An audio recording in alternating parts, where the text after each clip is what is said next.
tempat kita membahas tentang imigrasi tanpa membuat kalian migran.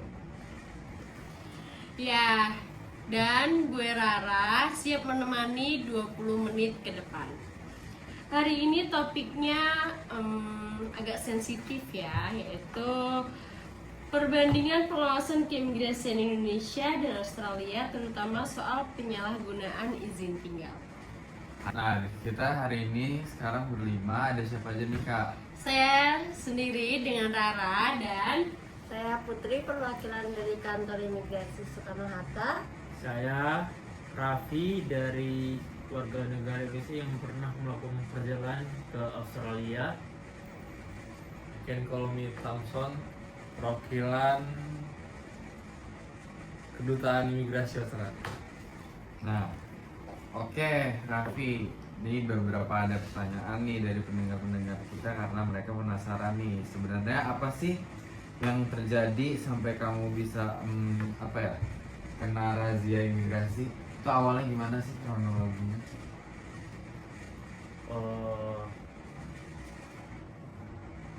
Oke, dari pandangan saya itu singkat cerita, jadi saya pergi dari Indonesia ke Australia memakai visa pelajar, niatnya kuliah. Terus sampai di sana ternyata ada tawaran dari teman-teman untuk mengajakin saya bekerja di sana, yang akhirnya kayak Orang-orang banyak nawarin kamu kerja Benar. gitu ya. Dan udah tahu nggak sih? bawa FTV nih di sini nih. Iya, Ya, lanjut. dan juga tahu nggak, ternyata gaji di Australia itu jauh lebih besar dibanding Iya, Indonesia. pasti gede ya. Ya. Sedangkan saya sebagai pelajar yang masih membutuhkan uang lebih kali ya untuk kehidupan yang saya berada di sana, akhirnya saya menyalahgunakan visa saya yaitu sebagai pelajar. Akhirnya saya juga bekerja di sana. Oh, terus mungkin kamu sering bolos gitu ya di kampus ya.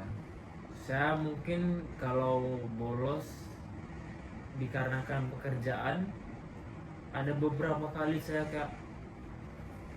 itu lebih mengutamakan pekerjaan saya daripada perkuliahan saya, yang akhirnya menimbulkan permasalahan-permasalahan juga di tempat perkuliahan saya juga. Raffi, kalau boleh tahu, kamu jurusan apa di sana? Di sana saya sebagai mahasiswa jurusan hubungan internasional. Oh, keren banget ya. Bentar, tadi ceritanya belum selesai nih. Udah, terus kamu kan jarang masuk. Terus Benar kan? kenapa bisa sampai kena razia imigrasi gitu? Oh, jadi kan saya itu kan pertama mungkin sedikit demi sedikit ya, dari sedikit mulai tidak mengikuti pelajaran, terus makin sedikit juga saya hadir untuk datang ke kampus. Nah, ada satu kejadian, di siang hari saya lagi di tempat penginapan saya di Australia, lagi makan mie tuh, lagi makan enak-enak tuh sama teman-teman juga. Teman-teman kerja ini. Teman-teman kerja juga, teman-teman kerja, tiba-tiba ada imigrasi yang datang ke penginapan saya. Saya main panik itu waktu kejadian itu. Serius lagi makan mie instan itu? Iya, itu Tiba-tiba ini. lagi pada kayak ngobrol-ngobrol santai gitu sama teman-teman kerja. Wah, dan ternyata saking saya sudah jarang datang ke kampus itu sudah melaporkan saya ke imigrasi di Australia. Makanya kamu bisa kena razia. Ya, seperti itu. Terus akhirnya saya dipanggil sama imigrasi untuk dibawa ke rumah detensi Australia. Akhirnya saya detensi Mungkin itu saya diwawancarin lumayan panjang ya, dari mungkin dari siang sampai jam 9 malam. Setelah dibawa ke penelitian itu ada yang kamu ingat nggak, kamu ditanya apa aja sama petugas imigrasi itu? Salah satu dari pertanyaan itu dia apa? Mungkin pertanyaan paling yang saya ingat itu petugas imigrasi Australia itu nanya ke saya, kenapa kamu lebih memilih bekerja daripada belajar? Oh, karena kehadirannya itu bolong-bolong, jadi ditanya seperti itu Ya. ya. Dan juga kan visa. Soalnya izin tinggalnya juga bukan izin tinggal untuk Benar. bekerja ya. Itu belajar. Mister, banyak yang bilang itu Australia kan super ketat. Apakah petugas kalian itu punya radar mendeteksi mahasiswa bolos? Enggak lah kalau seperti itu terlalu berlebihan. Tapi kami itu punya sistem pelaporan real time, yang dimana kampus itu akan melaporkan jika siswa tidak hadir sesuai batas minimum. Setelah itu sistem kami mengecek nih status visanya. Jadi bukan kami yang kepo, tapi datanya yang jujur. Oh, ditanya yang jujur. Jadi bukan Bagus. sebenarnya tuh bukan pihak imigrasinya yang mengawasi secara langsung ya, Bukan. tapi itu kebanyakan dari pelaporan ya. Itu cara lain untuk menyebutnya, tapi intinya kami menjaga integritas sistem visa. Oh, bagus juga ya Australia ini. Itu patut kita tiru ya. Bu Putri, banyak kan yang bilang Indonesia itu pengawasan orang asing tuh sekarang masih ketat. Apa benar, Bu? Benar sih Kak, jadi kita dari imigrasi Indonesia itu menggunakan sistem Timpora. Jadi masyarakat kita itu kan cenderung peduli alias kepo. Jadi mereka biasanya melapor kepada kami jika ada bule atau orang asing yang berada di wilayah sekitar rumah mereka gitu Kak. Maaf Ibu, kami kan orang awam. Betul. Jadi kami mau mengetahui tentang apa itu Timpora. Timpora itu kita bentuk kelompok kecil dari Kanim untuk melakukan pengawasan. Jadi orang-orang asing yang di sekitar wilayah kerja kami itu kami data. Nah, kami juga bekerja sama dengan Pak RT dan penduduk setempat untuk memberikan pengawasan untuk orang-orang asing yang ada di situ gitu. Oh, berarti bekerja sama secara langsung bersama masyarakat Betul, ya. betul. Oke, bagus sekali di Indonesia. Terus nih Kak, kan bule-bule itu nih sering ngomong kalau Indonesia itu orangnya ramah-ramah. Padahal mereka tuh secara kasar ngomong kalau kita tuh kepoan kan. Sering nanya mereka kerja di mana. Nah, itu Kak yang biasanya menjadi peluang chance kami untuk mengetahui orang asing itu apa ya? Ngapain sih di Indonesia gitu Kak. Oh, gitu. Kalau compare langsung nih dari yang tadi Bapak udah bilang sama mungkin dari sudut pandang pihak Australia nih, dari pandangannya Bapak Thompson, Mr. Thompson, itu gimana menurut Mr.? Kalau di compare langsung bedanya itu fokus pada integrasi data dan ketepatannya. Sekarang kami punya sistem yang otomatis mengirim alert kalau ada pencocokan yang tidak sesuai. Kalau Ibu? Kalau dari Indonesia sendiri ya kita lebih ke kombinasi ya, karena kita punya kelebihan dari masyarakat kita yang sangat peduli. Jadi kadang tuh sistem belum tahu tapi masyarakat kita udah tahu.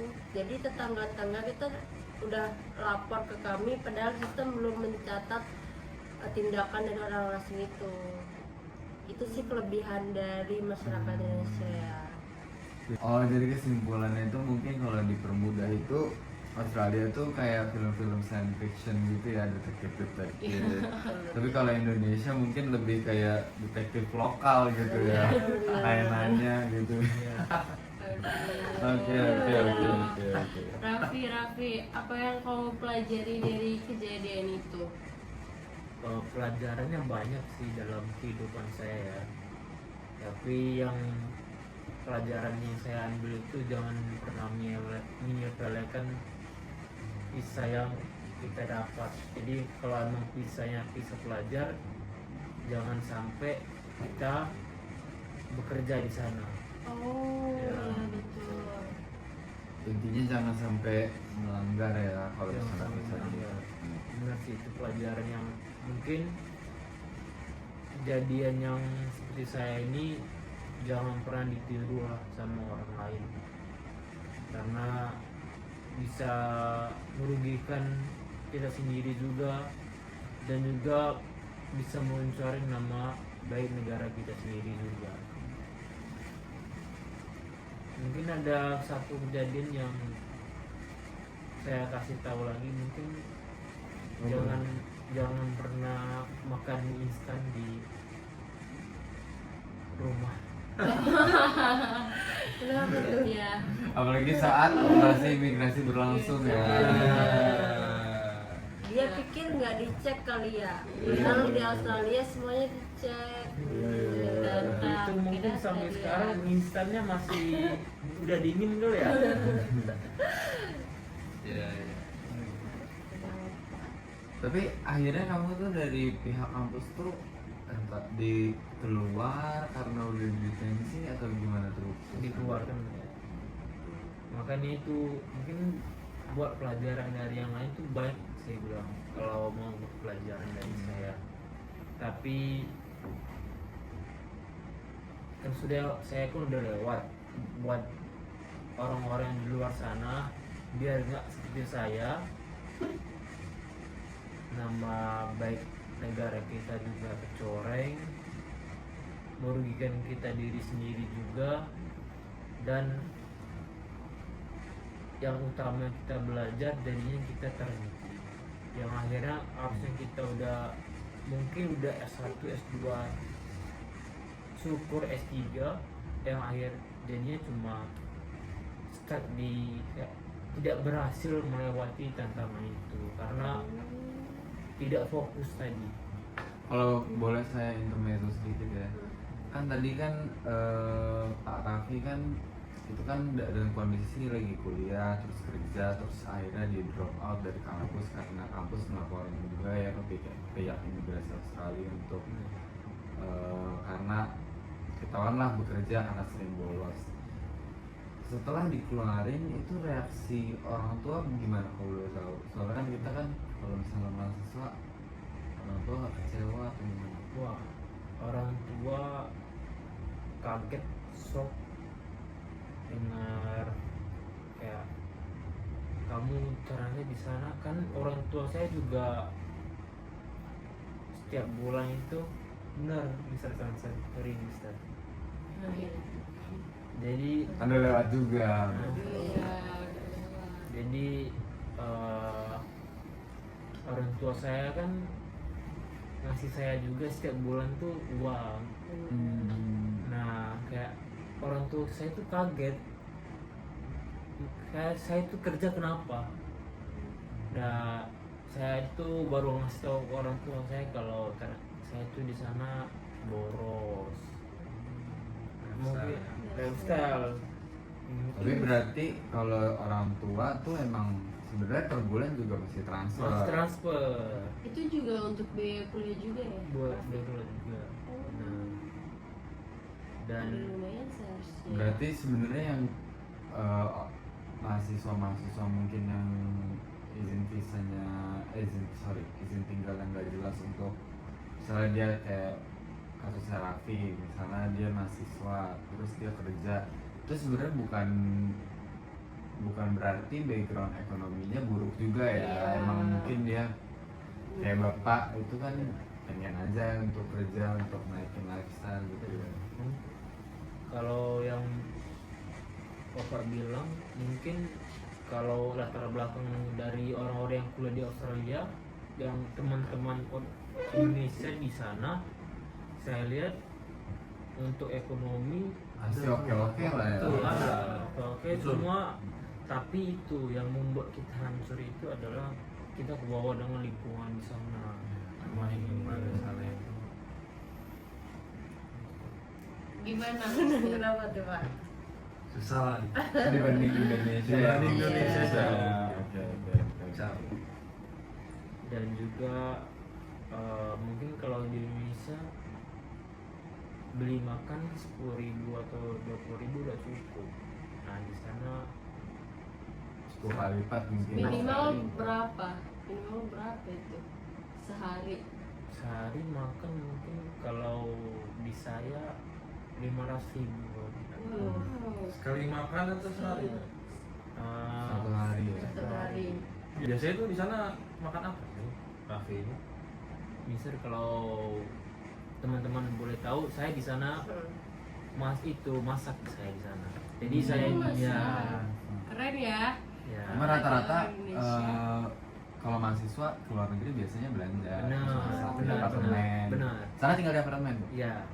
Jadi di sana itu semua kebanyakan rekan-rekan mahasiswa itu di sana beli per bulan. Biasanya saya itu spend money buat kebutuhan saya mengenai makan itu kurang lebih 20 juta. Wow.